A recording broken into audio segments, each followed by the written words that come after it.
Bismillah, hamdan wa syukran lillah, la hawla wa la quwata illa billah. Asyhadu an la ilaha illallah wahdahu la syarikalah wa asyhadu anna Muhammadan abduhu wa rasuluhu la nabiyya ba'dah. Allahumma sholli ala sayyidina Muhammadin wa ala alihi wa sahbihi wa sallim. Amma ba'du. Ilahi anta maksudi wa ridhoka matlubi atini mahabbataka wa ma'rifataka. Ihwa billah, ihwan wal ahwat jamaah cermin hati yang Allah muliakan. Pada kesempatan malam ini, kali kedua saya diberikan kesempatan untuk belajar langsung dari Kang Ustadz Abah. Dengan judulnya sengaja kami arahkan secara sederhana, yaitu ngobrol perkara ilahi. Di edisi pertama kemarin kami sudah membahas mengenai tasawuf, definisi tasawuf, kemudian kaitan tasawuf dengan thariqah, kemudian juga zikir, talqin zikir, dan pada akhirnya sampai pada bahwa manusia itu butuh tenang, gitu ya Kang? Dan salah satu sarana untuk mencapai ketenangan itu adalah dengan zikrullah. Sekarang pertanyaannya begini, Allah bidzikrillah tatma'innul qulub, bahwa dengan berzikir hati menjadi tenang. Tapi ada sebagian yang kemudian sudah sedemikian rupa berzikir, hatinya tidak lantas tenang, gitu kan. Saya sering juga merasakan seperti itu, dan beberapa masukan, beberapa pertanyaan dari jamaah, dari teman-teman. Saya sudah zikir, sudah sekian lama, bahkan sekian tahun sudah berzikir, tapi kok hatinya masih tidak tenang, masih luhla, masih kadang-kadang terbawa suasana dan lain sebagainya. Menurut Kang Abah ini apa yang mempengaruhi kualitas zikir sehingga zikir yang dilakukan oleh kita itu belum mampu menjadikan hati kita tenang? Itu gimana Kang? Oke. Ada analogi. Analoginya begini. Kita punya motor rusak. Ya. Rusaknya sudah luar biasa motor itu, sehingga motor itu kita antarkan ke bengkel. Saat motor kita antarkan ke bengkel, diri kita memiliki kepercayaan penuh terhadap tukang bengkel, bahwa tukang bengkel itu akan memperbaiki motor kita sehingga motor itu bisa kembali normal dan bisa kita gunakan, kan begitu ya? Nah, kalau motor itu yang rusak itu tadinya berada di rumah kita, kemudian kita antarkan ke bengkel dengan kepercayaan yang full, dengan keyakinan yang full bahwa motor itu akan kembali normal. Kita yang berada di rumah tenang-tenang aja nggak? Iya. Pasti tenang kan? Ya. Karena motor itu sudah ada di bengkel dan kita tinggal mengambil dalam posisi motor itu siap pakai, kan begitu ya. Kita di rumah menjadi tenang karena motornya diantarkan. Nah, disuruhnya kan ingat Allah. Disuruhnya ingat Allah. Nah, karena disuruh ingat Allah, maka tidak boleh mengingat hal selain Allah.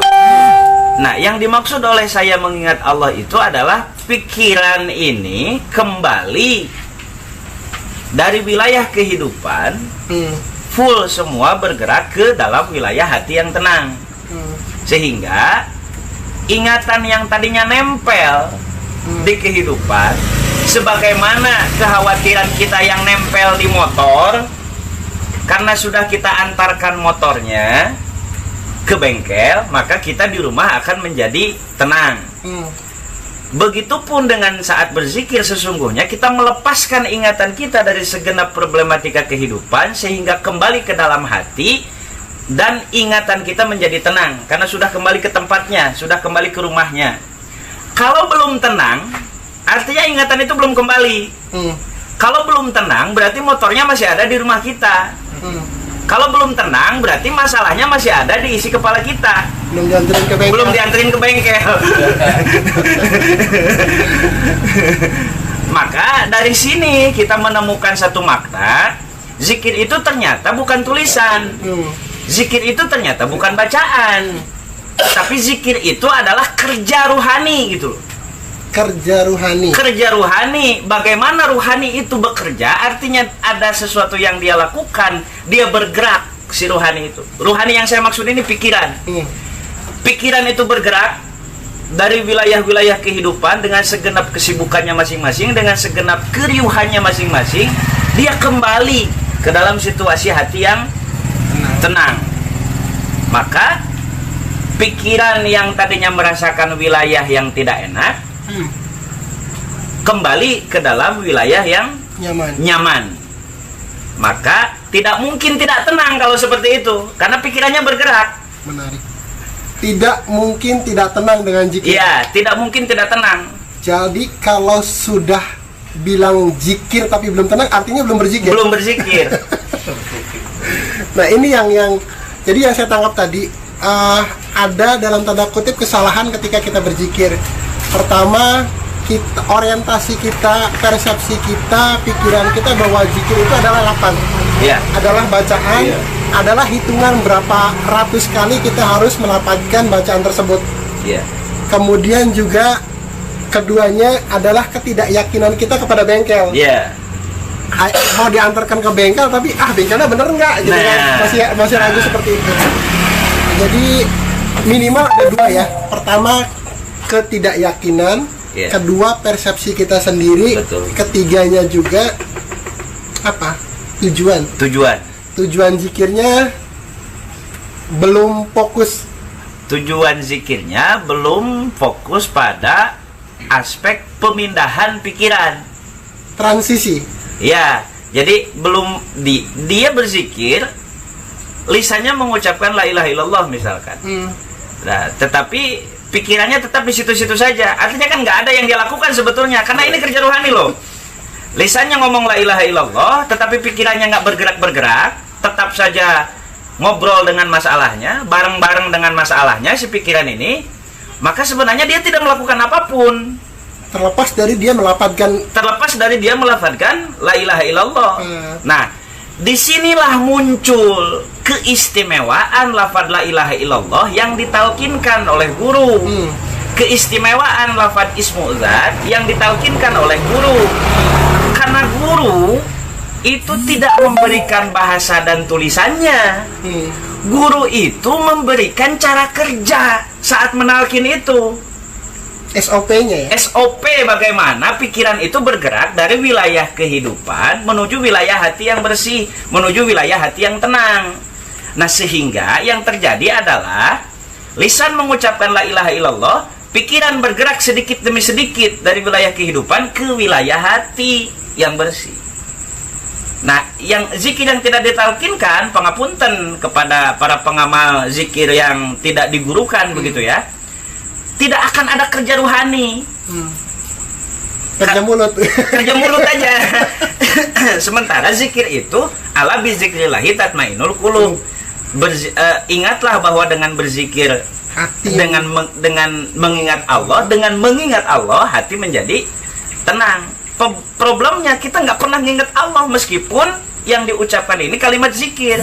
Nah, melalui zikir yang ditalkinkan, yang digurukan, zikir yang ada gurunya, saat lisan mengucapkan la ilaha illallah, karena saat ditalkin itu guru memberikan cara berjalan bagi pikiran untuk kembali ke dalam hati, maka yang terjadi adalah lisan mengucapkan la ilaha illallah dan pikiran bergerak sedikit demi sedikit menuju kepada hati.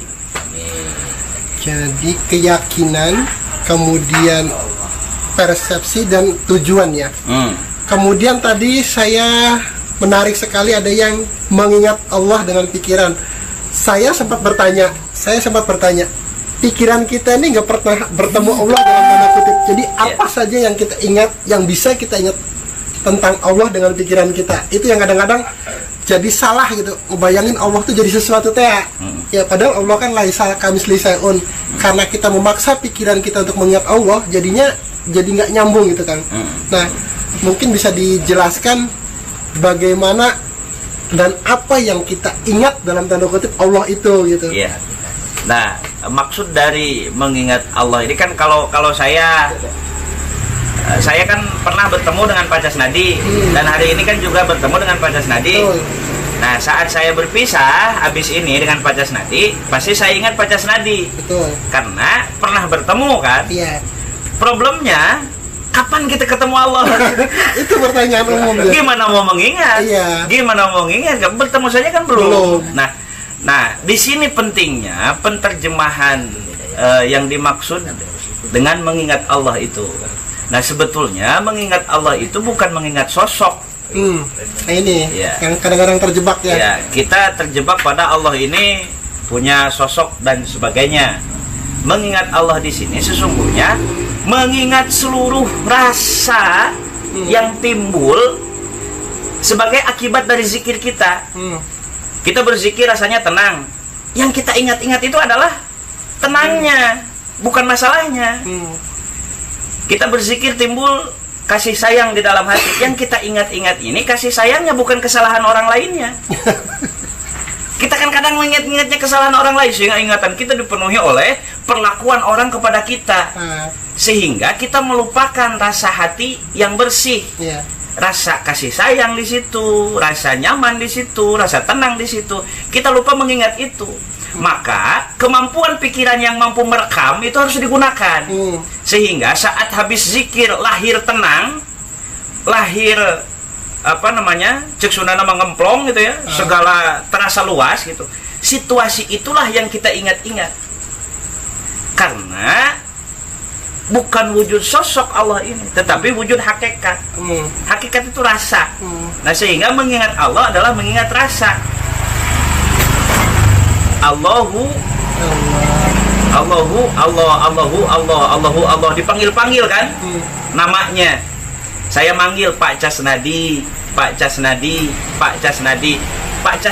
Pak Casnadinya menoleh, kan yang pertama terlihat itu kan gantengnya. Jelas. Iya, kemudian senyumnya, kan begitu ya. Nah, saat kita berzikir Allahu Allah. Kalau oleh mata terlihat, kalau oleh hati terasa. Tenangnya, tenang itu sifat Allah. Kasihnya, kasih itu sifat Allah. Cinta itu sifat Allah. Sabar itu sifat Allah. Syukur itu sifat Allah. Kemampuan menerima terhadap seluruh situasi dan kondisi yang sedang kita alami itu sifat Allah. Nah, sehingga dari kemampuan itu kita memiliki energi sebetulnya untuk memperbaharui situasi yang tadinya tidak nyaman menjadi nyaman. Nah, untuk menghiasi situasi yang tadinya kita dirundung oleh situasi itu, kemudian akibat rasa yang muncul di dalam hati, kemudian kita mampu mengubah situasi itu menjadi hal-hal yang positif, situasi-situasi yang bersifat positif. Jadi tenang itu sebuah energi. Dan saya yakin bahwa tenang itu adalah bukan etapa terakhirnya. Setelah tenang tuh harus diapakan gitu kan. Jadi kalau pejalan itu zikir mungkin sampai etapa tenang, tapi tenang setelah menjadi tenang tuh diapakan tenangnya gitu. Nah, itu betul bahwa seluruh sifat Allah yang kita rasakan, Allah yang punya sifat, tapi kita yang merasakannya. Karena kita terus-menerus memanggil-manggil nama Allah, terus-terus mengingat Allah, sehingga yang terasa itu sifatnya. Allah yang punya sifat, kita yang merasakan sifatnya. Yang sabar itu Allah, tapi kita merasakan kesabaran. Yang welas itu Allah, tapi kita merasakan welas aslinya. Yang gagah itu Allah, tetapi kita merasakan kegagahannya.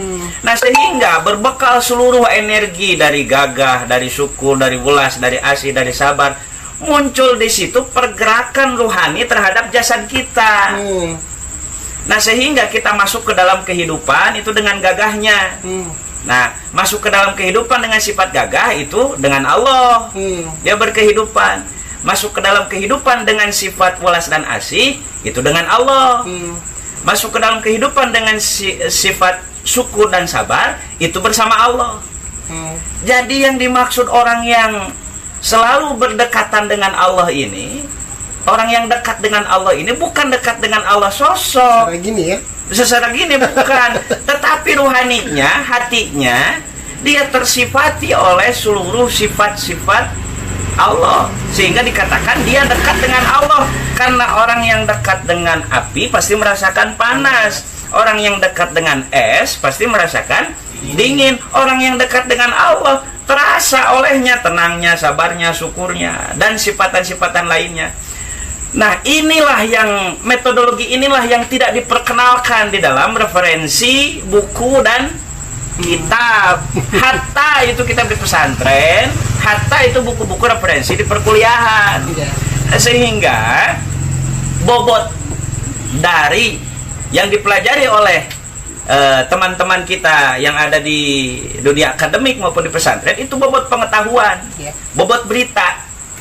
Ini loh harus gini. Tetapi cara bagaimana bergerak ke wilayah itu mereka tidak punya. Maka hanya dengan zikir seseorang bisa bergerak dari wilayah ketidaktenangan menjadi tenang, dari wilayah benci menjadi cinta, dari wilayah dirinya tersifati oleh kikir, ujub dan lain sebagainya ke dalam wilayah-wilayah sifat baik. Luar biasa. Bapak-bapak, sampai sini ada yang ketangkep, ada yang masih ini. Jadi seperti itulah zikir. Pertama, zikir adalah bukan lapad, bukan bacaan, bukan hitungan. Kedua, tadi pertanyaan saya, kenapa orang yang sudah berzikir tapi tidak tenang? Karena pertama tidak yakin dan misorientasi. Kemudian yang ketiga, kadang kita memaksa pikiran untuk menerjemahkan kata Allah dalam bentuk sosok. Betul. Padahal itu kesalahan fatal ya. Iya. Karena itu berarti kita mengkultuskan atau bahkan kayak patung-patung kayak gitu ya. Iya, betul. Padahal bukan itu yang dimaksud Bukan untuk itu. mengingat Allah.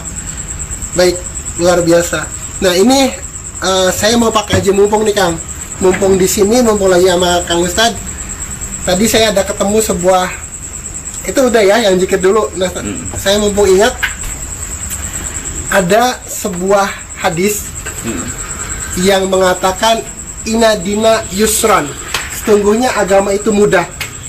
Nah, pada kenyataannya, realitasnya di kita ini, di masyarakat, di halayak menganggap agama itu sesuatu yang menakutkan, yang menjadi orang fobia, yang menjadi orang enggan, bahkan bertanya-tanya kenapa saya harus beragama.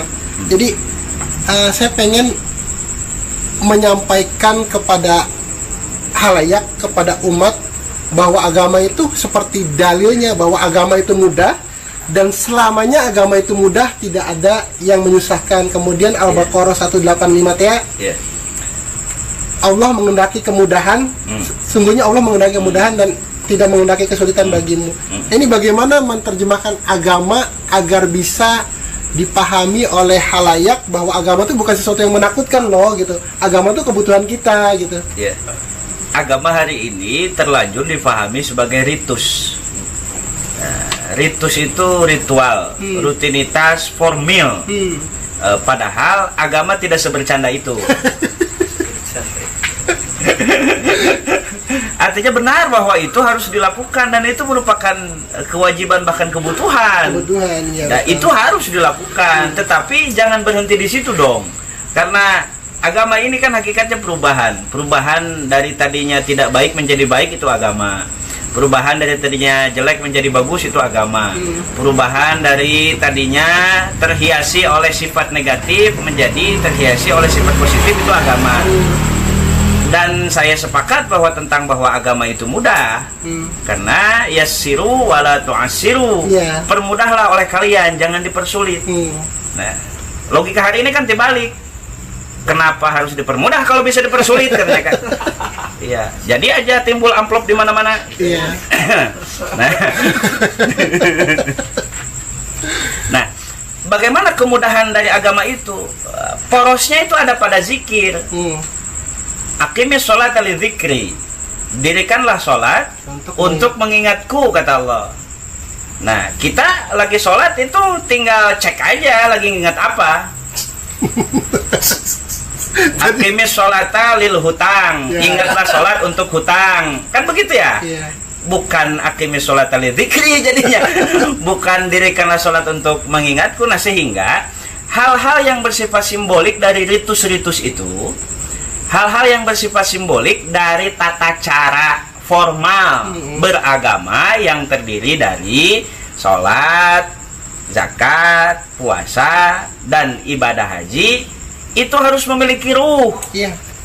Dan hanya zikir la ilaha illallah, karena syahadat itu kan isinya la ilaha illallah itu, yang bisa memberikan ruh terhadap sholat, yang bisa memberikan ruh terhadap zakat, yang bisa memberikan ruh terhadap puasa, yang bisa memberikan ruh terhadap ibadah haji. Nah, artinya apa? Jangan biarkan sholat kita menjadi berhala-berhala baru yang tanpa ruh, kan? Iya. Jangan biarkan zakat kita menjadi berhala baru tanpa ruh. Jangan biarkan puasa kita menjadi berhala baru tanpa ruh. Jangan biarkan ibadah haji kita menjadi berhala baru tanpa ruh. Yang dibutuhkan apa? Spiritnya. Spirit kita sholat. Spirit kita sholat sebagai kebutuhan untuk membangkitkan sifat yang tadi. Bahwa kalau sholat digunakan untuk mengingat Allah, maka ibaratnya orang habis datang ke Bogor pulang bawa asinan. Orang habis datang ke Bungur Sari pulang bawa sate marangi. Orang habis datang ke Pleret tapi belok kanan, jangan lurus aja, itu beda lagi rutenya ya. Nah, Kemana tuh? Mali bejaan. Nah, orang yang habis datang dari Pleret pulang bawa celengan semar. Artinya setiap wilayah punya oleh-olehnya, setiap wilayah punya ciri khasnya masing-masing. Kalau benar kita mengingat Allah, habis sholat harusnya tenang dong. Habis sholat harusnya akhlak jadi baik dong. Harusnya habis sholat kan ada perubahan-perubahan akhlak dari tadinya buruk menjadi baik. Problemnya adalah habis sholat, karena dari tadinya saat ke masjid itu pakai sendal jepit, kemudian habis sholat kita bawa sendal bata atau sendal karfir, sendal jepitnya kita tinggalkan yang buruk, ambil yang baik gitu. Ini menjadi problem karena apa? Ternyata salat yang kita lakukan itu tidak melahirkan perubahan karakter karena di dalam salat tidak ada zikirnya. Zakat tidak menimbulkan kesalehan sosial. Karena di dalam zakat tidak ada zikirnya. Zakat ingin diakui bahwa ini gue nih orang kaya, Sultan giveaway kan gitu kan. Nah, apa namanya, tidak melahirkan kesalehan sosial. Puasa itu tidak melahirkan sensitivitas terhadap lingkungan, karena di dalam puasanya hanya sekedar menahan haus dan lapar, bukan menahan keinginan-keinginan, bukan menahan segala macam lintasan pikiran tentang kehidupan, tetapi sebatas pada menahan haus dan lapar. Ibadah haji sebatas pada ritual, ritus-ritus. Secara aspek syariat tidak diambil pelajaran dari ibadah haji itu seperti apa, karena puncak ibadah haji itu al-hajju arafatun. Haji itu kan di Araf, padang wukuf di Arafah. Secara syariat demikian, tetapi al-hajju arafatun itu adalah berhaji, itu adalah mengenal Allah. Karena Arafah itu Arafah makrifat akar katanya, sehingga yang berhaji sesungguhnya harusnya makrifat. Nah, ini yang haji belum makrifat. Nah, ini ada apa dalam hajinya, kan begitu. Iya. Jadi kesimpulan pertama adalah ibadah kita itu pertama sebatas ritual, sehingga kehilangan ruh.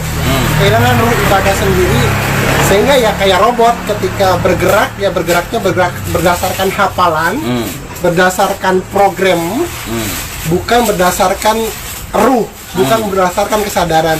Nah, sekarang kan udah terlanjur nih, kan, terlanjur umat tuh ya sholat seperti itulah, yang penting rame-rame ke masjid. Kemudian keluar masjid ngomongin orang terserah, ambil sandal yang lebih bagus terserah. Kemudian juga zakat yang penting jadi konten YouTube, selesai. Haji yang penting pakai topi putih dipanggil haji, selesai gitu kan. Nah, sekarang kan berarti ada tugas yang sangat mulia, sangat mendesak, adalah bagaimana mengembalikan ruh ibadah itu kan. Sholatnya agar digerakkan oleh kesadaran, oleh ruh itu. Zakatnya juga berdasarkan kesadaran.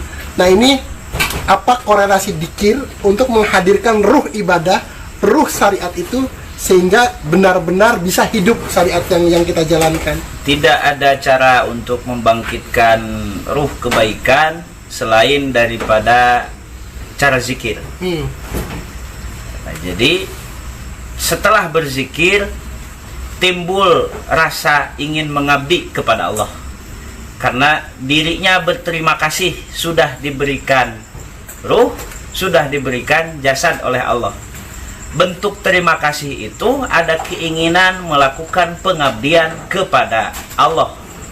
Cara mengabdi kepada Allah adalah dengan menebarkan kebaikan-kebaikan dan kebermanfaatan kepada sesama manusia tanpa motif. Iya. Catatannya itu. Jadi kalau masih ada motif, ingin anu, pengen anu, ya karena nggak ada ruhnya. Iya. Tetapi kalau dari ruh zikir, dia sudah tidak ada motif. Sholat dia tanpa motif, karena itu sudah merupakan kebutuhan dirinya. Terus kemudian dia berzakat tanpa motif, karena itu kebutuhan dirinya loh. Berzakat itu membersihkan diri, membersihkan harta dan lain sebagainya. Puasa karena itu kebutuhan dirinya. Kebayang kalau misalkan lambung kita terus menerus panjang tahun digunakan kan, tidak istirahat dan segala macam, kan itu efeknya nggak bagus. Sehingga puasa merupakan kebutuhan, timbul kesadaran di situ. Haji juga begitu. Kita butuh merefleksikan perjuangan keislaman dengan bercermin pada proses-proses yang ada di dalam ibadah haji. Nah, sehingga setiap ibadah itu melahirkan kesadaran baru. Satu kali ibadah ada muncul satu kesadaran, dengan kesadaran itu menjadi energi bagi dia untuk bermanfaat kepada sesama umat. Habis satu ibadah ada lagi energi baru. Jadi ibadah itu ngecas energi ilahiyah, ngecas energi ketuhanan. Yang seringkali dan pasti energi ketuhanan ini karena saking sensitifnya, dia tidak ingin terkotori oleh egoisme, dia tidak ingin terkotori oleh segala sesuatu hal dari sifat yang tidak baik. Nah, sehingga saat ada sifat yang tidak baik muncul, si energi ilahiyah ini ke dalam, nggak keluar. Karena nggak mau dia ke yang jelek-jelek. Ini bagaimana kita paksa energi ilahiyah ini, meskipun yang ada di hadapan kita ini perkara yang tidak baik, perkara yang jelek dan tidak membuat kita nyaman. Bagaimana energi ilahiyah ini muncul sehingga melahirkan kenyamanan bagi orang, melahirkan ketenangan bagi orang, melahirkan kebaikan-kebaikan bagi orang lain. Dan metodenya hanya zikir-zikirnya. Iya. Jadi puncak ibadah itu adalah sebagai bentuk rasa syukur ya. Dari rasa syukur itulah kemudian melahirkan rasa butuh gitu. Jadi ada dua hal yang menggerakkan seseorang itu untuk ibadahnya bagus. Pertama butuh jeung syukur, dan tiga butuh, syukur dan cinta. Ya. Itu ya. Luar biasa. Nah, ini yang menjadi menjadi tanggung jawab kita semua untuk menghadirkan ibadah dengan ruhnya. Bukan sekedar mengemas ibadah itu dengan kemasan baju yang bagus, baju seragam, kemudian ritual yang rame-rame. Itu pun tidak salah. Ke masjid itu juga sebuah kebaikan, tapi ada juga keutamaan yang harus dikejar di situ ya. Nah, salah satunya adalah dengan zikir tadi. Nah, gimana nih Bapak-bapak? Apakah zikirnya selama ini sudah menghasilkan ketenangan? Sudah tenang dan bebas problematika hutang. Jadi ya, kalau sudah tenang berarti kan ada etapa selanjutnya yang harus kita lakukan gitu kan. Tapi kalau belum tenang, tadi juga di obrolan tadi kan masih banyak nih orang zikir masih tenang kene kunaon. Itu pun saya alami, dan mungkin itu sebuah proses ya Kang ya. Tidak ujuk-ujuk jadi bisa tenang, karena seperti tadi yang Kang Abah bilang, proses detox ketika kita sudah terlalu akrab dengan kenikmatan, dengan nafsu, ketika hendak ditinggalkan berontak gitu ya. Berontak pasti. Pasti berontak. Ya, begitulah.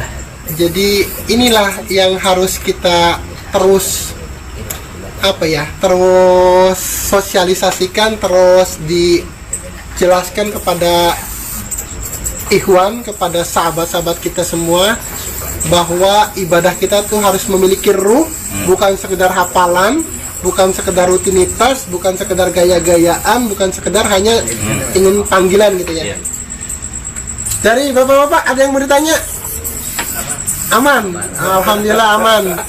Jadi alhamdulillah ini episode kedua live seperti ini, dan sebelumnya saya dan Kang Abah menyampaikan beribu terima kasih atas atensi bapak-bapak dan sahabat semua, ibu-ibu. Dari edisi pertama sampai dengan sore tadi itu sudah tayang sekitar 1.100 lebih, Kang. Jadi ternyata di sini ada peluang, ada ruang yang memang kosong yang bisa kita isi. Salah satunya tadi menghadirkan ruh ibadah. Dan saya tidak tahu siapa yang menyimak malam ini. Mudah-mudahan apa yang kami perbincangkan di sini bermanfaat, khususnya bagi kami, menambah wawasan, menambah keyakinan tadi yang seperti Kang Abah bilang. Kemudian juga menjadi tambahan pengetahuan dan wawasan bagi bapak-bapak dan ibu-ibu semua, bagi sahabat-sahabat semua, untuk bagaimana bersama-sama kita belajar ibadah yang benar dalam tanda kutip. Mungkin secara syar'i, secara syariat kita sudah hafal bacaannya, sudah bagus fi'linya, tapi ada rukun qauli. Betul. Nah itu gimana tuh Kang? Rukun qaulinya ini yang kadang-kadang kita lupa, Kang. Ada rukun qauli, itu rukun bacaan namanya. Kemudian ada rukun fi'li, itu rukun gerak. Nah, kita agak kupas lebih dalam aspek ini. Qauli itu seringkali hanya sebatas ucapan lisan. Artinya misalkan pada awal sholat takbiratul ihram ada rukun, pada awal sholat ada rukun takbiratul ihram. Allahu Akbar, lafadznya kan begitu. Nah, dari situ saja kita sudah berbohong luar biasa. Allahu Akbar, Allah Maha besar. Nah, tetapi hati kita itu sedang berbohong sebetulnya. Lisan kita mengucapkan Allahu Akbar, tetapi ternyata masalah yang kita alami kita anggap lebih besar dari Allah. Nah, sehingga kan itu ikrar dusta sebetulnya. Dan itu kita ulang-ulang. Dan itu kita ulang-ulang, kita ulang-ulang secara terus-menerus, sehingga yang seharusnya ucapan ini berdasarkan pada kebenaran yang diyakini oleh hati, bahwa benar bahwa Allah ini maha besar, bahwa benar bahwa kita hidup di dalam kebesarannya Allah, itu harus ada di dalam takbiratul ihram itu. Saat mengatakan Allahu Akbar, saat itu terasa oleh diri kita, akbarnya Allah itu terasa, maha besarnya Allah itu terasa. Oh ternyata iya, aku kecil di dalam kehidupan ini, yang besar hanyalah Allah. Oh ternyata iya, aku tidak bisa apa-apa dalam kehidupan ini. Dan itu tidak bisa hanya sekedar pengetahuan loh. Itu harus terasa sendiri oleh ruhaninya, oleh ruhnya, bahwa benar-benar ruhnya tidak bisa melakukan apapun tanpa prakarsa dari Allah. Nah, ini kan menjadi penting gitu loh, sehingga tingkat kesempurnaan ibadah kita meningkat dari awalnya hanya sekedar ucapan, itu menjadi betul-betul meningkat ke arah perubahan. Saat misalkan habis sholat dapat masalah karena sudah merasakan akbarnya Allah, nggak ada masalah dong, ada masalah juga, harusnya kan begitu. Tapi habis sholat dihadapkan pada persoalan kehidupan, kita linglung lagi, limbung lagi, dan lain sebagainya. Sehingga sholat itu ternyata untuk sampai pada tahapan tanha anil fahsya'i wal munkar, itu ternyata bukan pekerjaan mudah, karena rasa khawatir terhadap kehidupan itu perkara munkar. Kita kan seringkali menerjemahkan munkar itu maling, korupsi, munkar, tapi keresahan dalam kehidupan ini tidak kita anggap munkar, padahal itu munkar. Nah sehingga habis sholat nggak boleh ada perasaan limbung tentang kehidupan, nggak boleh ada perasaan khawatir tentang kehidupan, sedih atas masa lalu misalkan, nggak boleh. Karena inna sholata tanha anil fahsya'i wal munkar, mencegah dari perbuatan keji dan munkar. Keji dan munkar itu kan perbuatan yang nggak baik lah. Karena hati jelek itu nggak baik kan, harusnya kan selesai oleh sholat. Tapi kenapa nggak selesai dari dulu itu? Ada kesalahan dalam sholat kita. Iya. Jadi apa yang kita lihat dalam keseharian, baik itu apa yang kita sebut korupsi, maling, itu sebenarnya adalah buah dari kemungkaran yang ada di sini. Buah dari kemungkaran yang ada dalam hati kita. Misalkan resah, kekurangan duit, akhirnya menghalalkan segala cara, timbul maling, timbul korupsi dan lain sebagainya. Itu kan buah dari kemungkaran sebetulnya, hanya efek saja. Coba kalau misalkan keresahan itu kita usir sedemikian rupa, dengan catatan sholatnya bekerja. Ini sholatnya nggak bekerja, ini ada yang nggak nyambung ini selama ini. Sosolatan. Iya, sosolatan, ternyata aspek rohaninya belum tersambung dengan ruh ilahiyah. Aspek hatinya belum tersambung dengan ruh-ruh kebaikan. Sehingga sholatnya ya gitu-gitu aja dari dulu. Yang penting rame, kan gitu. Jadi untuk sholat, untuk ibadah itu kita perlu kedewasaan rohani, gitu ya. Karena anak kecil ya kita sholatnya mungkin masih seperti anak kecil, disuruh-suruh dulu, diiming-imingi dulu, bukan merupakan kesadaran bahwa sholat itu inna sholata tanha anil fahsya'i wal munkar. Betul. Jadi nggak heran kalau kemudian ada yang pakai udang-udang, apa sih udang-udang? Kayak gini nih, cuma ini ikat namanya. Masih ke bawah yang berbuat yang mungkar. Jadi kemungkaran-kemungkaran di hati itulah sebenarnya yang kemudian terwujud dalam bentuk perbuatan kejahatan sosial. Ya, betul. Luar biasa. Pun dengan ibadah-ibadah lainnya, ketika kita zakat itu harusnya melahirkan kecerdasan, kedewasaan sosial.